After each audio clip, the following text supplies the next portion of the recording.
Hey, I'm Max. And I'm Kat. We're your AI hosts here at Gut Check Daily. All our content is written and reviewed by a board-certified gastroenterologist. Today we're talking about the complete IBS guide, what your GI really thinks but doesn't have time to explain. Quick reminder, this is educational content, not medical advice. Always consult with your doctor about your specific situation. Let's start with what your GI probably wishes they had 40 minutes to explain. IBS is not one single disease. It's a syndrome, a set of symptoms that show up when the gut's wiring, chemistry, and movement are out of sync. Right, and that's a big deal because your scopes, biopsies, blood work can look totally normal, and yet your day is ruled by pain, bloating, and bathroom runs. IBS is about how the system works, not how it looks. Clinically, we think of the gut as a long, muscular tube with its own nervous system managing three jobs: moving things along, digesting and absorbing, and constantly talking to your brain through the gut-brain axis. And in IBS, all of that hardware is still intact. No Crohn's type inflammation, no ulcers, but the software glitches. The movement gets jerky, the nerves are too loud, and the messages to and from your brain are distorted. Let's break that down. First lever, motility. In IBS-D, the colon pushes things through too fast, so there's less time to reabsorb water. Hello, loose stools. In IBS-C, transit is too slow. More water is sucked out, and stools get hard and difficult to pass. Think of it like a conveyor belt at the airport that randomly speeds up, then crawls. Sometimes everything shoots out, other times it barely moves. That's why some folks have diarrhea, some constipation, and some mix between the two. Second, the sensory nerves in the gut become hypersensitive, a phenomenon we call visceral hypersensitivity. The same amount of gas or stretching that wouldn't bother someone else can feel like sharp pain or intense pressure to you. And that's why you can feel like your belly is going to explode while your scans are totally fine. There's no blockage, but the volume knob on your gut's pain signals is cranked way up. Third piece is gut-brain communication. Stress, poor sleep, prior infections, even early life experiences can recalibrate how your brain expects, notices, and interprets gut sensations. It can start to default to "this is danger," even when it's not. So when someone says, "it's in your head," what they're accidentally touching is that your brain is involved. But not because you're imagining it. It's because your brain and gut are stuck in this feedback loop that keeps reinforcing the problem. Then we have the microbiome and low-grade immune activation. Some people develop IBS after a bad stomach bug, and we see subtle changes in bacteria and immune signals that can influence gas, motility, and nerve sensitivity. But there is no single IBS bug, and no one microbiome pattern that explains everything. So anyone selling a one-size-fits-all microbiome cure is oversimplifying a very complex system. So, to summarize, IBS is real, functional, and multifactorial.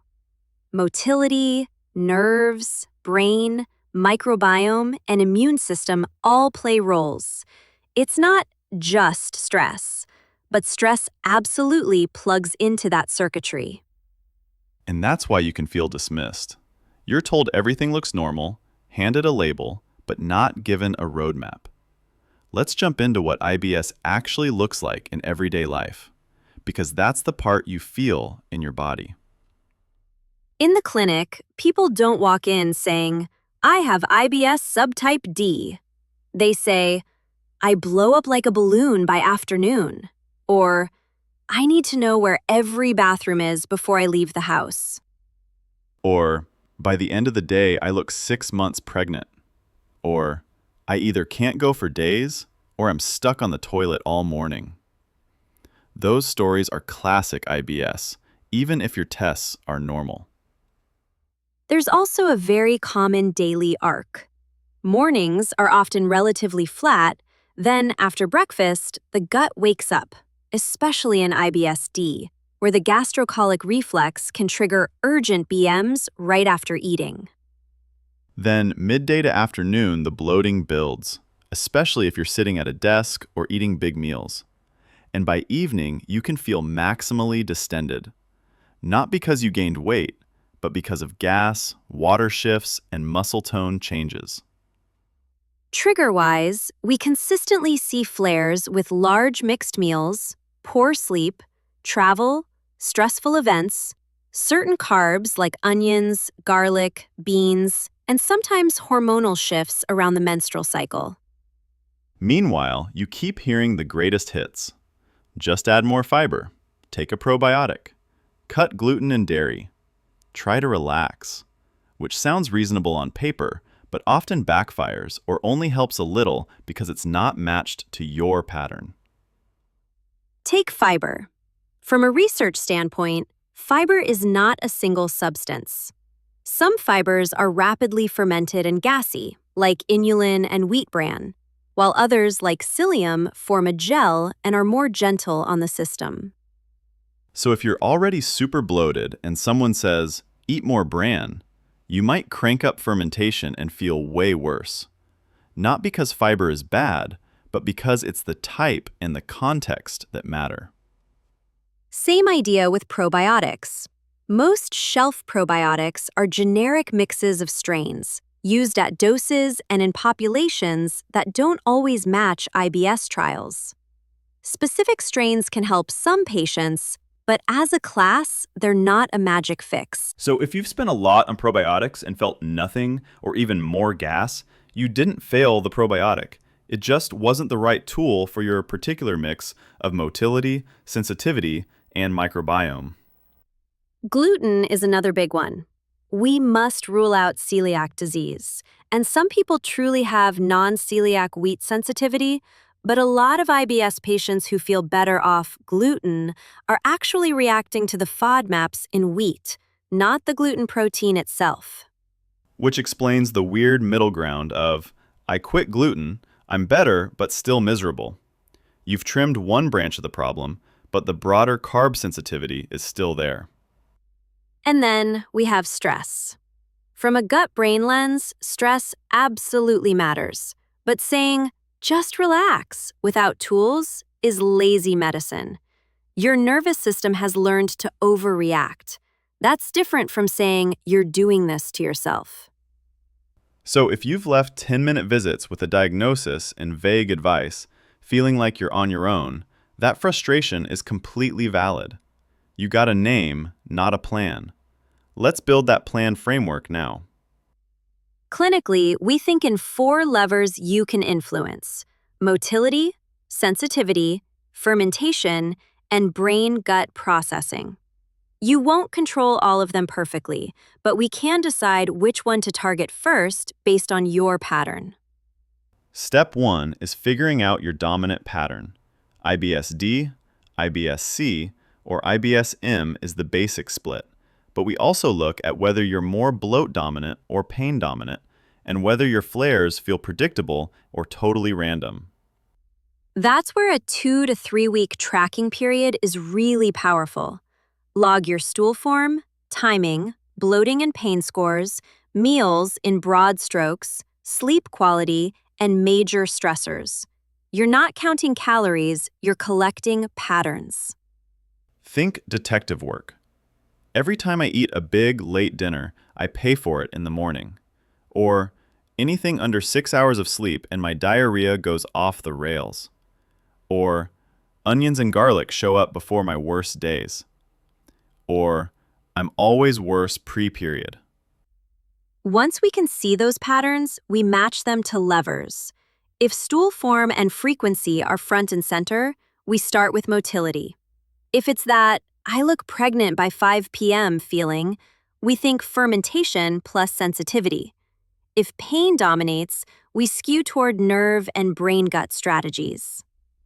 This is the piece many GIs are doing in their heads but don't always have time to explain. They're categorizing you and mentally choosing which levers to prioritize. Let's tackle motility first. For IBS-D, Smaller, more frequent meals tend to provoke smaller post-meal contractions, so you're less likely to get that big, must run to the bathroom wave after eating. So imagine swapping one giant lunch for two lighter meals. You're basically turning the volume down on those gut reflexes instead of pushing the panic button with a huge bolus of food. From a medication standpoint, low-dose loperamide can be used strategically, like before a long car ride or big event. And there are also prescription options that slow transit or calm gut nerves. Those are worth discussing if diarrhea is running your life. And just to say it clearly, using those meds before a work presentation or flight isn't cheating. It's using the tools available so IBS doesn't dictate your schedule. For IBS-C, the approach is different. Hydration is important, but not sufficient. The main targets are gentle soluble fiber like psyllium and, when needed, medications that directly increase intestinal fluid and motility, such as linaclotide or plecanatide. So if you've been stuck on the drink more water and eat salad plan and still straining, that's not a personal failure. It probably means your colon needs pharmacologic help, and that's a legitimate first-line strategy, not a last resort. The key principle: if stool consistency and frequency are your biggest complaints, a purely low FODMAP or microbiome-focused plan is misaligned. You need a motility-focused strategy with diet tweaks as supporting players. Let's move to the bloating crowd, where you start flattish in the morning, and by evening, you feel like your waistband is rebelling. Here, we're dealing with fermentation, plus that nerve sensitivity we talked about. Bacteria in your colon ferment unabsorbed carbs and produce gas. That's normal physiology. In IBS, you may be delivering more fermentable fuel, your microbes may make more gas, or your gut may just be more sensitive to that stretch. That's where low FODMAP comes in, but done properly. It's not a life sentence. It's a short experiment, usually 2 to 6 weeks of reducing certain fermentable carbs to see if symptoms budge. Then comes the critical part many people skip: systematic reintroduction.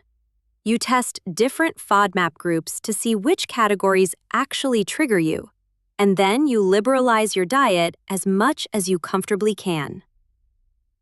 So instead of living on 5 safe foods forever, the goal is to map out, okay, onions and garlic are brutal, but I'm fine with some fruit and certain grains, which is way more sustainable and less socially isolating.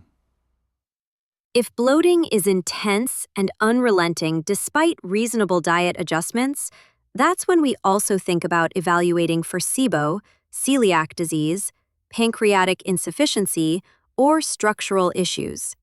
IBS is a diagnosis of exclusion.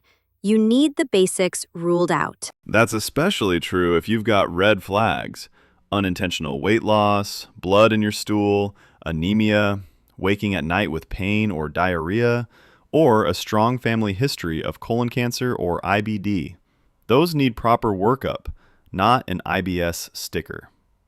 Now, if pain is your main misery, more than bloating or stool issues, we're in the realm of sensitivity and brain-gut processing. Food still matters, but the size and pacing of meals can be as important as the specific ingredients. Think smaller plates and slower bites.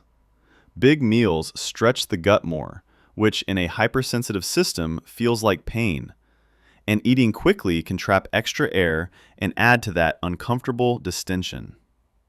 On the medication side, low-dose tricyclic antidepressants, and sometimes SSRIs or SNRIs, are used as pain modulators, not because your doctor thinks you're depressed, but because these drugs can dial down visceral pain signaling at the brain and spinal cord level. So when you hear, let's try a low dose of this antidepressant, it's not your GI saying, this is psychological. It's more like giving your pain nerves noise-canceling headphones. And the evidence for gut-directed hypnotherapy and CBT is actually strong. These approaches train your brain to interpret gut signals as less threatening, which, over time, can reduce pain and urgency even when the physical sensations are still there. I like to think of it as turning down the sensitivity slider on your internal alarm system so every little gurgle doesn't set off a full-body stress response. Once you know your pattern and starting lever, the next step is building what we call your personal IBS playbook, a menu of strategies you can mix and match instead of following some rigid internet protocol. That playbook might look like this. If I sleep at least 7 hours, keep meals smaller, and skip onions and garlic on work days, my baseline is 50% better, which is boring on Instagram, but incredibly powerful in real life. Or, before travel, I start my constipation med the day before, bring my soluble fiber, and avoid a heavy, late restaurant dinner. Or, during a flare, I use a 2 to 3 day low FODMAP reset, gentle movement, heat, and my antispasmodic to get back to baseline faster. None of that sounds like a miracle cure, but it's exactly how people move from "my gut controls me" to "my gut is annoying, but I can manage it and still live my life." A few reality checks from the data. There is no single IBS diet that works for everyone, and you do not have to permanently cut entire food groups to see improvement. Personalization is more important than perfection. Also, supplements are add-ons, not a substitute for understanding your pattern. If you don't know whether motility, fermentation, or sensitivity is in the driver's seat, it's really easy to waste money chasing the wrong thing. Medications sit alongside diet and brain-gut work. We use them to smooth motility, reduce spasms, modulate pain, manage bile acid-related diarrhea, or help with anxiety and depression that can amplify gut symptoms. And using meds doesn't mean you failed natural approaches.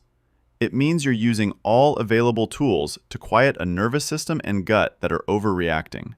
That's smart, not weak. Zooming out, IBS is your gut saying, "My rhythm is off, my wiring is sensitive, and my conversation with your brain is too loud."